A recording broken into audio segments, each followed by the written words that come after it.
What's going on, everyone? It's uh it's light out and we're doing the pod. I think for the first time ever.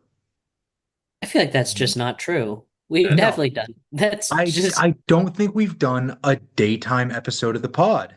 We've done maybe not this early, but I feel like we have. I don't know. We'll have I to feel like go maybe we back through did the like archive. it's noon right now when we're recording. Um I think I this is feel like the we've done like earliest we've done one for 4 sure. p.m., 5 p.m. Like we've done Yeah. early evening, late afternoon. But I don't remember I don't have any lights on in the room with me right now. It's just natural light coming in. Flattering. Well, the haircut does that too. So we got a lot to get to today. Enough with our blathering on about daytime and nighttime. A lot to get to. We are talking about two movies. We missed you last week, so we are excited to bring you double the content in today's episode.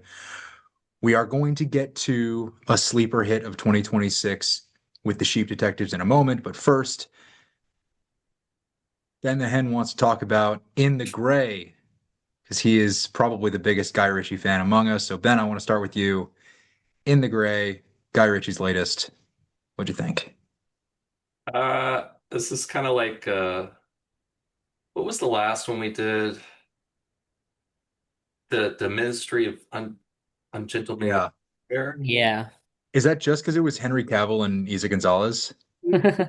Partially, but also like I don't know, I feel like Guy Ritchie's on like autopilot right now. It's like you have like He's churning these movies out. you have Like, the Guy Ritchie style, but the characters feel like so dead. It's like I don't know. It was fine. It's like there's some good action, but aside from that, I was pretty disappointed. yeah, I agree with that. It was especially noticeable with some of the writing and like especially in like the high tension moments where you wanted it to feel like there was actually something going on, but it just felt like an actor on screen acting, and it was so distracting. um It seemed like they were written like Samuel L. Jackson and who was the other and the other guys? Oh, Dwayne The Rock Johnson. Like casual level of lip, just like, oh, bad guy over there. Funny line. Yeah, yeah, it did. a lot of quips in high stakes moments. It's Which just again, Guy Ritchie movies are historically funny. Like they bring a level of humor to violence and action, but what we've gotten in the last couple of movies, and I'll even throw Operation Fortune in there as recent Guy Ritchie movies that just feel so. And I want to get out there that I have enjoyed each of his last several movies very much, um, because I too enjoy Guy Ritchie. They just feel, Ben, you said autopilot. That's a good word. I feel like cookie cutter could also apply. Like he's very much following the same. Well, we're going to do action and a little bit of humor, and I'm going to use the same 4 or 5 actors and put them in different scenarios. And it's there's going to be generic bad guys and explosions and a chase scene, Yeah. lots of setup and payoff, and then we're going to roll the credits. Yep. it's like if an AI was just programmed on Guy Ritchie. Which It's is unfortunate. it's kind of what it's turning into. Like just enough of a sequel bait at the end to potentially, where it's like, All right. If each of his movies sets up a sequel that never comes, are they sequels to each other? I don't know, man. it's like Jason Statham in his Working Man series where he just does jobs, Hey, But goes from one to next one. next summer we get Beekeeper 2, and we still have two more between what's there he's doing one this summer and then he's doing one this fall where he plays himself. We have two more Statham movies where That's he's right. just it's a Statham movie to get to this year alone and then Beekeeper 2 next year. We're living in the good times. I think Statham is exactly what you want for Guy Ritchie. Like you want that performance. And instead what we get is like kind of flat dialogue. It's like Statham's kind of funny when he does it. Yeah. Here, it's It's like the accent. there's nothing going on. They're dead inside. It's it's kind of what it seems like. I think He's gone too cool. The characters are too cool that now they just don't register anything as real. It's like how Keanu works so well for John Wick, right? Like Yeah. there But isn't even really anybody else that could do it like he does. And that's why we love characters like John Wick or uh Levin Cade. yeah, I think Henry Cavill's fine. Adam Clay. Huh? Yeah. Adam Clay. Adam Clay, yeah. What was the other? He's got one. We did this like 3 episodes ago. Oh man. Yeah, Henry Cavill, Ben. Oh, I think he's all right. I think uh what's his name? Jake Jake, Gyllenhaal. Jake Gyllenhaal. Like on He's so out of place here. he seems like the character that he's playing in Roadhouse that just like is there Yeah, people nearby? Yeah. Like just yeah. I'm glad we all got that same vibe. it's just so unnatural. It's like this guy's a good actor. And he did The Covenant with Guy Ritchie, which was a good film. I like The Covenant. That was also dropped in the middle of Guy Ritchie's sort of, like you said, George, cookie cutter um Yeah, and that was a really good spree, and that was Covenant's very also different one that from. I haven't gotten to yet. It's So good, maybe, isn't maybe, it? It's based on a true maybe this story, I weekend. think, right? Yeah. based. Yeah, It might be. I have no idea. I think it is. But it's, I mean, it's actually a nice story, and it doesn't have that same. It doesn't have the same feel as like these sort of action comedy, They're I real guess. emotions. Like even a guy Yeah, Ritchie's previous ones, you yeah, yeah. emotions. Like the mechanic, but it's not the mechanic. Panic Snatch. is. But I mean, even the movie Oh man. kind of like the it's a Jason Statham movie, but like I don't know, you get real emotions even in that. Like it's just something missing. No, you get real emotions in Mechanic Resurrection. You don't get any emotions in The Mechanic. No, in the original, he's pretty sad about his Yeah, um but the second one's Jessica Alba. that's true. He actually has like a love interest.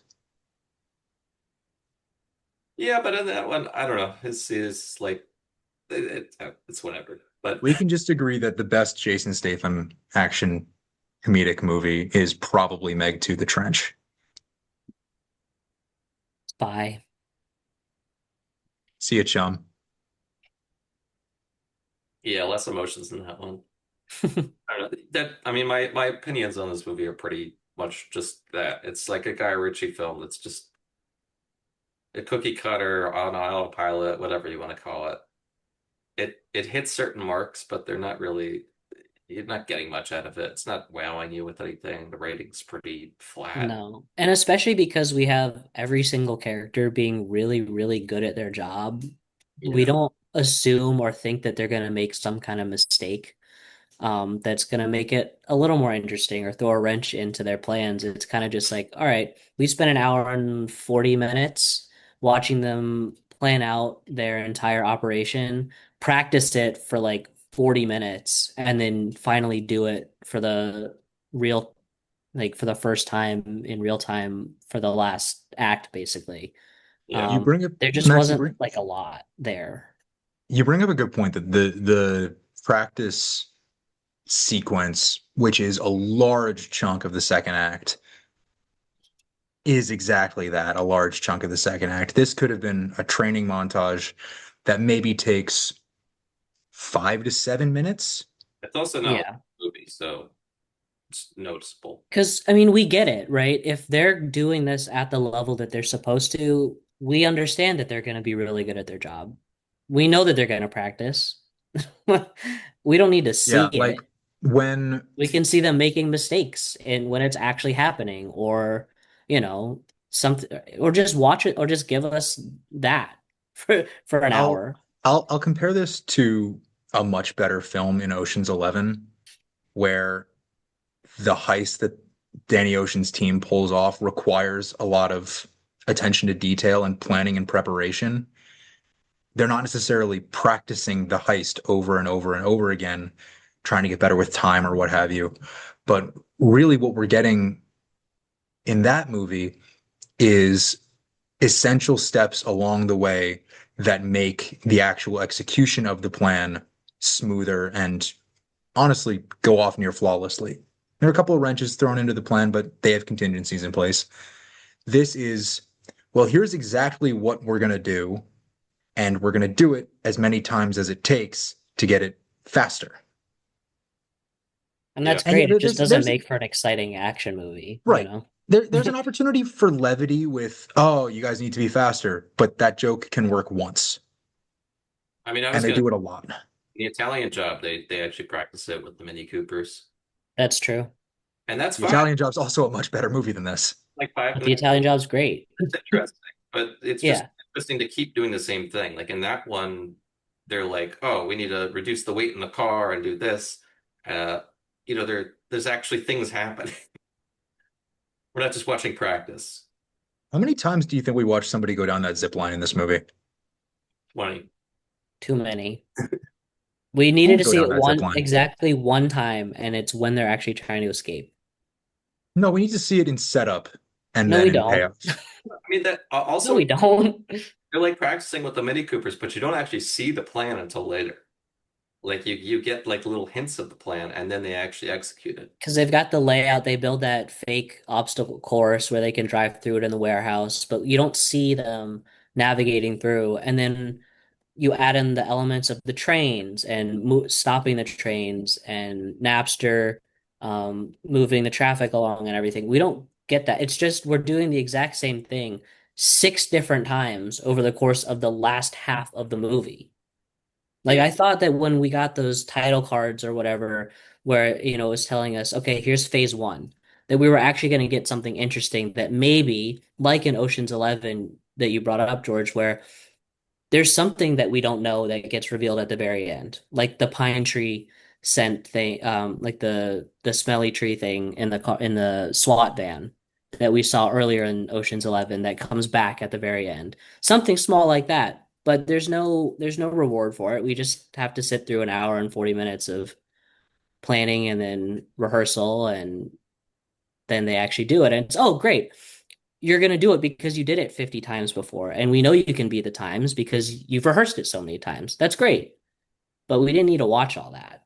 yeah. I don't think that Guy Ritchie's best stuff is when he's doing like a straightforward heist stuff.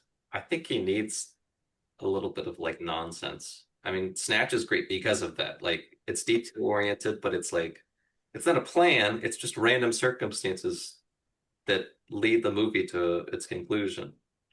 And I think that's great. It's fun and you don't expect it. But here it's just like, okay, they're good at their jobs. They're good at practice. Okay, done. Mission complete. Okay. Yeah, and I think what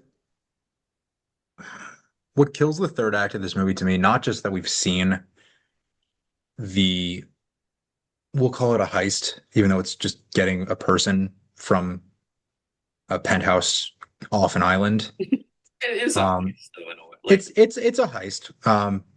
But aside from having seen every detail played out extensively over the previous 45 minutes or so, uh, what we get in the third act is conflict resolution and then resolution, resolution, resolution. Like what I liked a lot about Ministry of Ungentlemanly Warfare is that we get conflict resolution, movie ends. And this one, we finish the whole Salazar bit. They bring in the ambulance that they had set up earlier in the movie, which I thought was a nice setup payoff.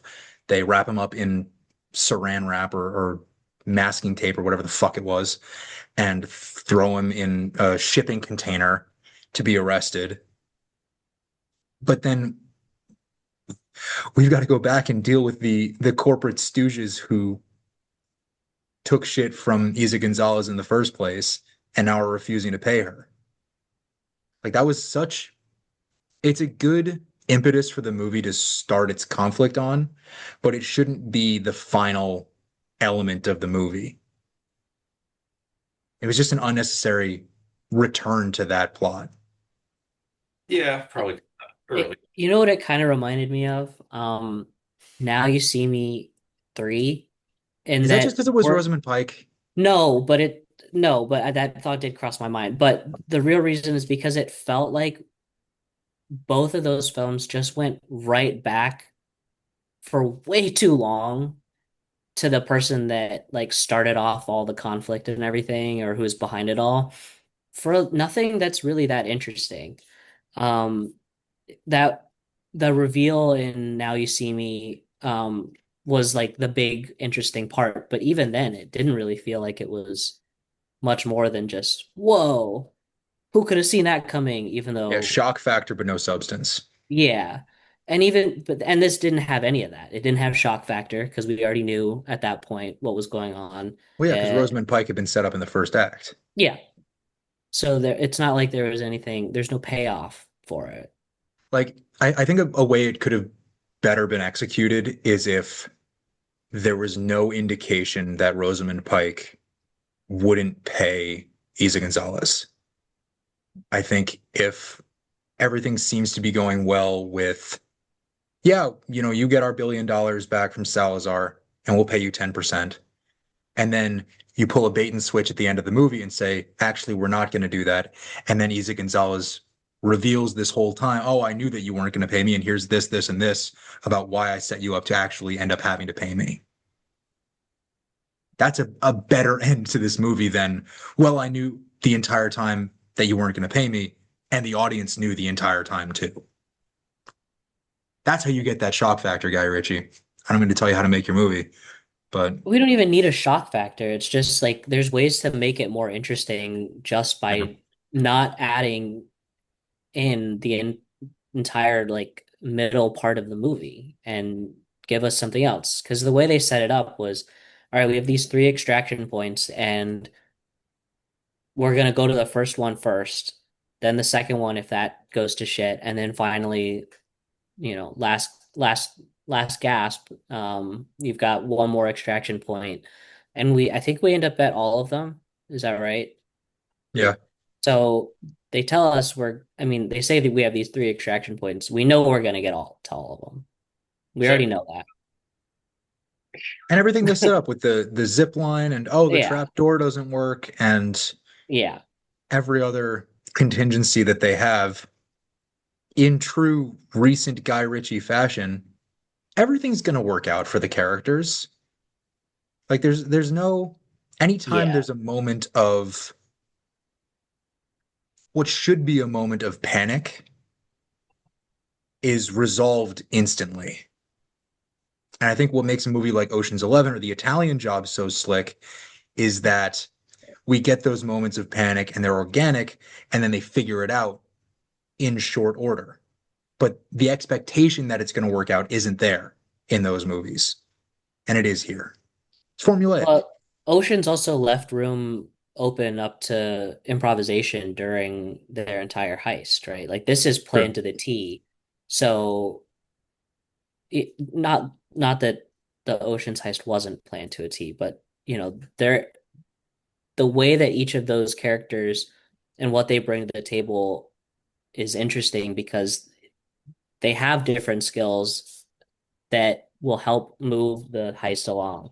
Here, everybody has the same skills here, basically. We're not getting a variety of, you know, specialties or expertise really. And that's just really flat. Yeah. Yeah. He needs misfits. He doesn't need this. I don't think Guy Ritchie is. I mean, we're talking about Ocean's 11, but it's not his bag, and it's never been his bag. So Like, just to be clear, Ben, we need misfits and nonsense for a Guy Ritchie movie to work. yes, pretty much. They're like fast paced. And Like, Jason Statham. Sorry. you don't even need Jason Statham, but he helps. Like, But you want Jason Statham. if you look at the end of Snatch and Lock, Stock, they're literally ending on like a cliffhanger, essentially. I mean, it's fun. And there's twists and turns, like Brad Pitt betting on himself and actually being smart about everything. Um, I mean, these things are interesting, but like just overly set up plot devices are not interesting. Uh, Yep. I I think that's about all I could say about this one. Yeah. Um, it's Guy Ritchie, Henry Cavill, Isa Gonzalez. Like it's gonna be enjoyable, Yeah. but it's not necessarily gonna be great, I think is the bottom line for In the Gray. Yeah. It's fine to see because it's a bit quiet in terms of new releases right now. There's a lot out, but not a lot of big sort of blockbusters out right now. Yeah. There is one coming out this weekend that we're going to talk about next week, but more on that in about 20 minutes when we finish our review. Um, you guys are going to love this bridge into the next movie we're talking about because In the Gray, I did a little bit of reading about this. In the Gray is edited by a guy named Martin Walsh, and so is The Sheep Detectives. Same editor for both movies this week. All right, let's talk about The Sheep Detectives. Gentlemen, Ben the Hen, Max, no animal name. What'd you guys think? This is a great one. This is a good Yeah, one. It's so good. it's so good. Well, it's very PG until we get a tragic death. It could be Yeah, really, that's sad. That was very sad.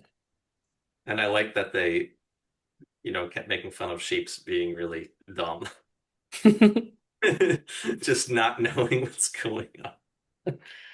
I'm sure you guys have seen those videos of the sheep like getting stuck somewhere and then immediately just run. Jumping back into the same spot. Yeah. They're so dumb. They seem nice, though.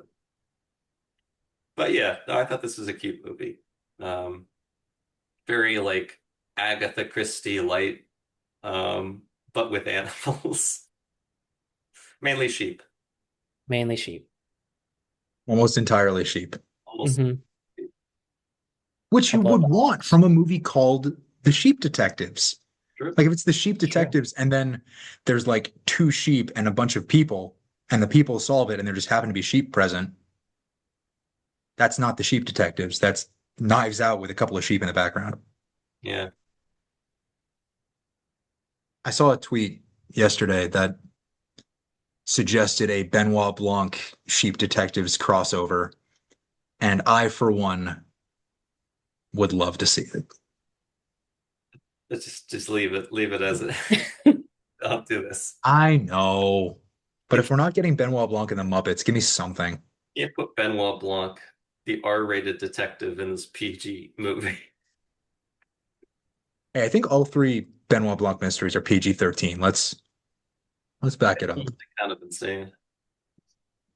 Um, yeah, this movie really, The last one huh? isn't great. I thought that one was. Maybe not. No. Regardless, he's doing Um, it. yeah. Sheep Detectives, though, is just lovely. Really sneaked up on me. I think I wasn't ex like I had heard the early reviews that it was phenomenal, and I thought, really, Sheep Detectives, phenomenal. Okay. And then I went to see it, and now I've been telling everybody it's one of my favorite movies of the year so far. I had not laughed like that in a theater in a long time. I was on the verge of tears by the end. It was so emotional. Like this is an ex like take away the family and Max, you and I talked about this yesterday about the recent quality of family comedy movies. Uh, but take that away for a second. This is just a really, really good movie. You've got compelling characters. You've got a great storyline. It looks fantastic with its use of color and lighting and cinematography. All around, this is a great movie. Yeah, it really is. And the voice cast is wonderful. I mean, it was kind of fun trying to pick out who I could recognize. I mean, obviously, some of the more recognizable voices, Bryan Cranston and Julia Louis-Dreyfus are up there, but it was fun. Yeah. Even getting like Sir Patrick Stewart barely featured, but still that recognizable voice that we all know and love. Hmm. Brett Goldstein, I did not realize he was playing both Yeah. Bashing brothers. Yes. I recognized his voice pretty clearly in one of them, but he altered it enough for the second one that I didn't know until the credits rolled that he was both of them. And I want to shout out my guy Chris O'Dowd, who just has that delightful Irish accent as Mopple, and I think that adds so much to the character because the film takes place across the pond. It's not an American farm. It's in a small English town. Most of these sheep have American accents, and then you've got Sir Patrick Stewart and Brett Goldstein and Chris O'Dowd. Yeah.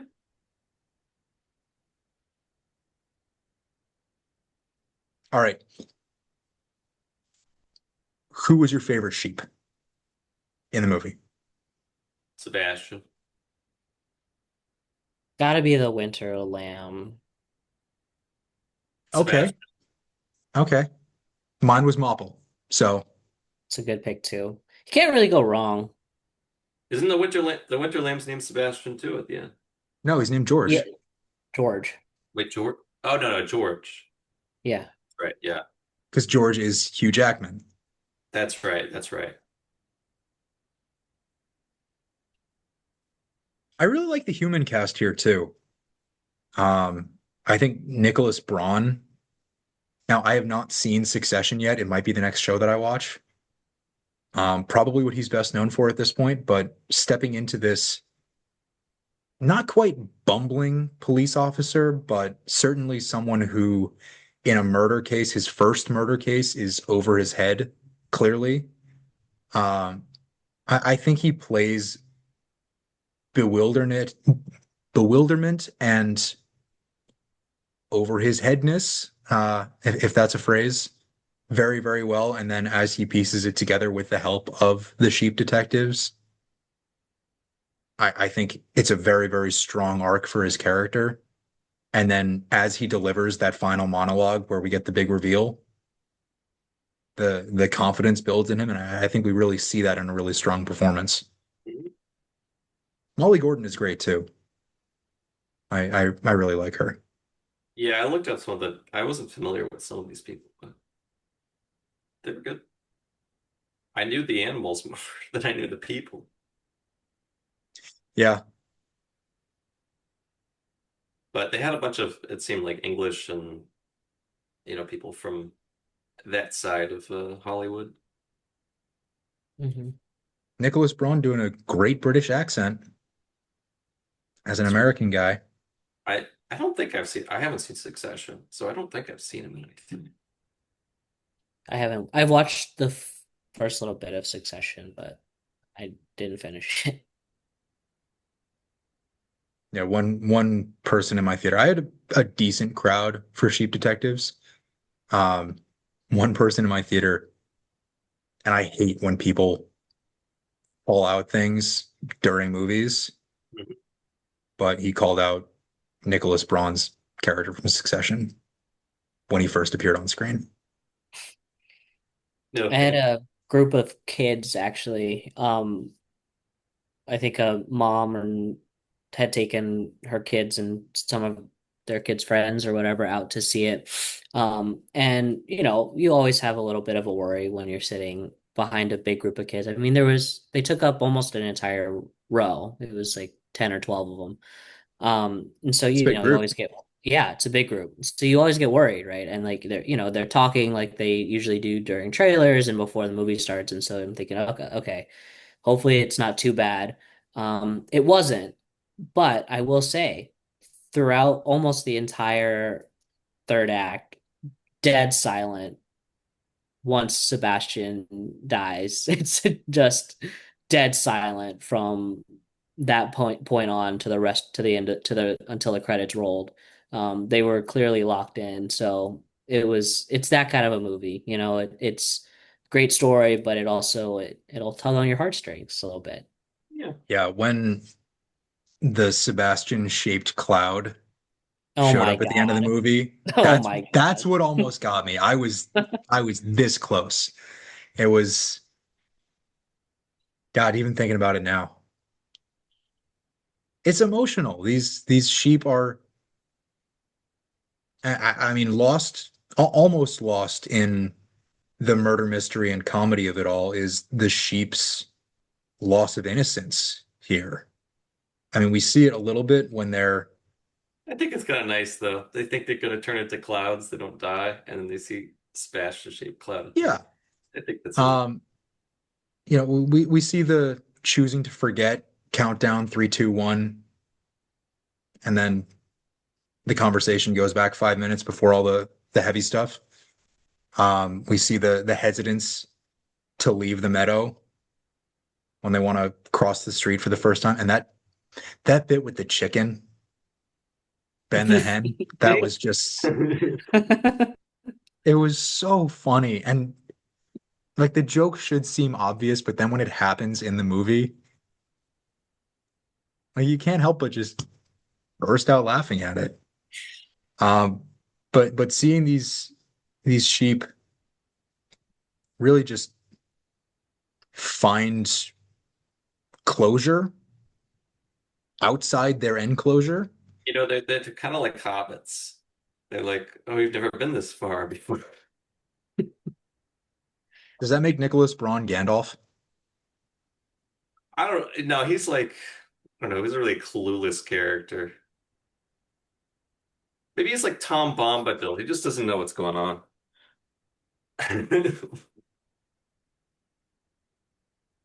Hugh Jackman is Gandalf the Grey. I think maybe he's Bilbo. I don't know. I mean, we could draw the obvious Sir Patrick Stewart, Ian McKellen X-Men comparison or X-Men connection to make Sir Patrick Stewart Gandalf. I don't know. This is a dumb bit. All right. Um, yeah, this movie is truly excellent. Definitely, if you're going to see a movie in the theater this weekend, choose the Sheep Detectives over In the Gray. Yep. Maybe choose the Sheep Detectives over anything. It's a great movie. Yeah. Obsession's Early supposed to be pretty good. consideration for my top five, gentlemen. Wow. All right. Early. We have so many movies to get through. That It'll is very early. well, yeah, it's the middle of May. We've got I think every single one of my most anticipated movies for the rest of the year still to come. We got Supergirl, Spider-Man, Avengers, Dune, Odyssey, Coyote vs. Acme. Like we've got so many great movies on the way. I don't know if this will be in my top five come December 31st, but hey, right now, Yeah. All right. it's there. I It's a agree. really good Um, movie. Definitely it's go a see really it. good movie. Yeah, it's really good. Go see it, enjoy it. Go see In the Gray. Try to enjoy that. There's something to like in there. It's entertaining, Um, sort of. this weekend, go see The Mandalorian and Grogu because that's what we're talking about next week. I'm Yes. not too excited about that one. It's crazy that there's a Star Wars movie coming out this weekend and there's practically no hype about it. Well, I could have told, or not Kevin Feige, Dave Filoni this. Nobody wanted to see this damn movie, but Not after the what, third season of The Mandalorian, second season, Third third. season, I the don't even. third season was not great. no. And it was just like tying together all this stuff. Nope. But Fundamental. also, this movie was supposed to tie up Mandalorian. I mean, we'll talk about this all next week, I'm sure. But it was supposed to tie up Mandalorian, Book of Boba Fett, and Ahsoka. And now we're getting Ahsoka season two set after the movie. I don't know what that's going on, but this All is right. stupid. So, Mandalorian and Grogu next week. Two movies that we just spent the last 40 minutes talking about. So, enjoy those. In the meantime, watch some good movies and The Boys series finale, ban AI and filmmaking, and support your local movie theaters. There you go. See you for Mando and Grogu next week. Have a good afternoon, everyone. Goodbye. Bye.